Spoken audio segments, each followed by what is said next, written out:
Ano kaya pwedeng mabili dito sa loob ng palengke na to? Oops, parang kilala ko yung naka-violet na yun, no?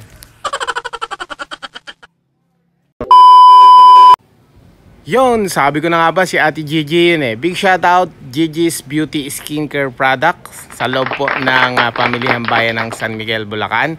Sa lahat po ng gustong magbalik alindog ng kanilang mga kagandahan at maging kagaya ni Sayang Dabu na super kinis naman talaga ang face lock. Ayan, avail nyo na po si Ate Gigi's Beauty Skincare Product. Avail nyo na po ang kanyang mga beauty products na mga talagang magpapabalik alindog sa inyong mga kutis na kutis Sayang Dabu talaga. Big shout out, thank you very much po kay Ate Gigi. Ayan, yung naka-lady in violet po na yan. Mabuhay po kayo. Thank you po sa bonding moment natin. So, ayun oh. Grabe, may pasyarong kuneto pa talaga si Ate Gigi. Big shout out, mabuhay po kayo. Thank you.